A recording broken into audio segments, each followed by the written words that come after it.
you ever been in one of those conversations with fellow scout leaders where the conversation just goes round and round and round and you don't get to a definitive answer? Yeah, you've been there, I've been there, we've all been there. If not, you will have that conversation very, very soon. And I got into one of those non-ending conversations recently at a camping event in the county, and we were talking about scout camp.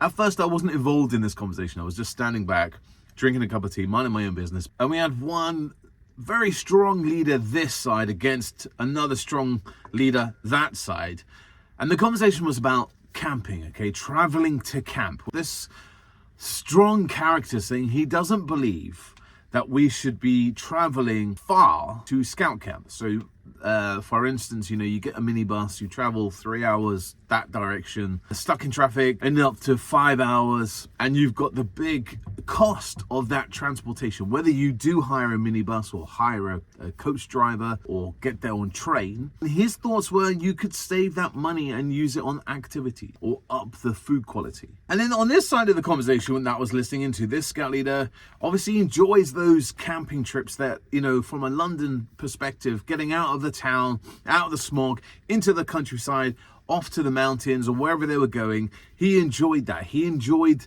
the morale of I think that's the word he was talking about. He was saying about how fun it is on the minibus with the scouts making up songs or just singing along to their favorite chart song and everyone just having a bit of fun.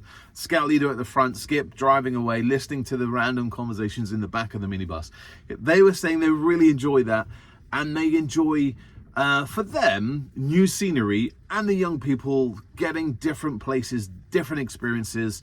And he was explaining that, yes, they could have saved that money on transport by doing different activities locally, but going somewhere new, exploring new places, being stuck in that traffic jam is a skills for life, is basically what that scout leader was saying. We've all done it, haven't we? We've been stuck in that traffic jam and thinking, how are we going to get out of this? There's no way.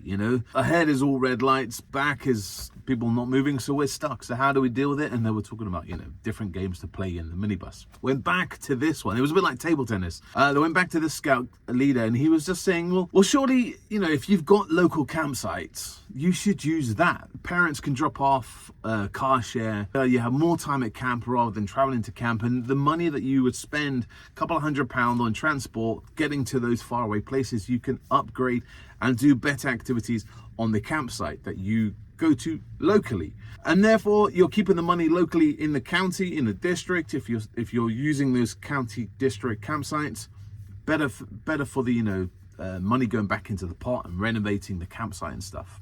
It got a bit heated. The volume was getting louder and they were trying to compete and getting bigger and bigger as I banged my head on the shed. The scout leader that was for traveling away was saying, you can save money by contacting local scout groups. So maybe there's a local scout group who has an archery instructor or something like that, or they know the best places to visit, so that maybe there's a local castle that they suggest. Whereas if you go to the same campsite year in, year out, each term is the same thing, the scouts know what to expect. Is it as fun as going on a long journey, stuck in the traffic? I don't know why you can tell I'm a Londoner, can't we? Because it's all about stuck in traffic. But do you know what I mean? Traveling in that minibus, the camaraderie, that's a word I can never say, so let me off for that one. But do you know what I mean? It's just having a bit of fun, stuck in the minibus with your mates, having a laugh, having a giggle, singing along, trying to annoy Skip, who's trying to concentrate down those country roads. You get what I mean? So I didn't butt in. I really didn't butt in because I have to say, I'm in the middle. I confess, I've not been on one of those long travel faraway campsites, all right? So where we are in London, the furthest place that I've been to is Gilwell Park, which is, for me, just around about an hour and 15, hour and 20, depending on the traffic.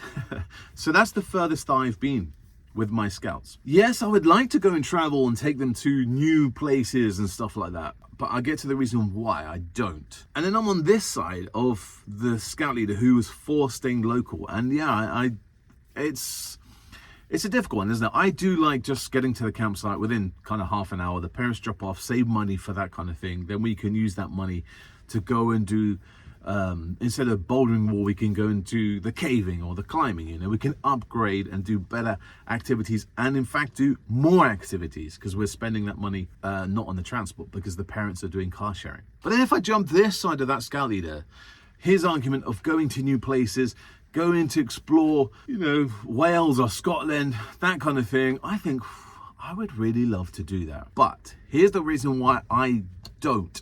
I should rephrase that as I can't. Yeah, I hate to use the word can't because it's not a word I really like to use. But I can't do that because of time, family time, and work time. I can't take a week off summer camp, okay?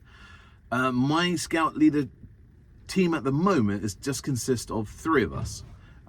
Me and one of the other scout leaders work full time. The other scout leader is a teacher, so she has time off during the summer holidays to plan those future lessons, that kind of thing. Okay, so the 3 of us just can't commit to taking a week off, and the reason I can't because I want to save my week's annual leave for my own family holiday, going wherever we want to go, rather than going for a week in a scout field with smelly scouts. That might change when Thomas, my son, who's in Beavers, comes up to Scouts, and I'll be able to take that time away from me and him, away from my wife and daughter. But at the moment, I can't justify taking a week off. That's the reason why I don't travel far away.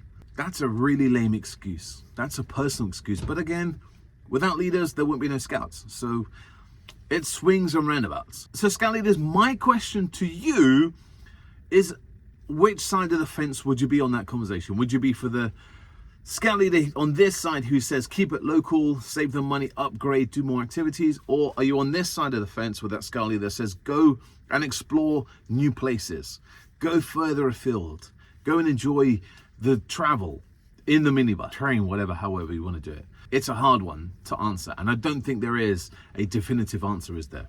Let me know in the comments, and I'll see you next time here on Big Man in the Woods.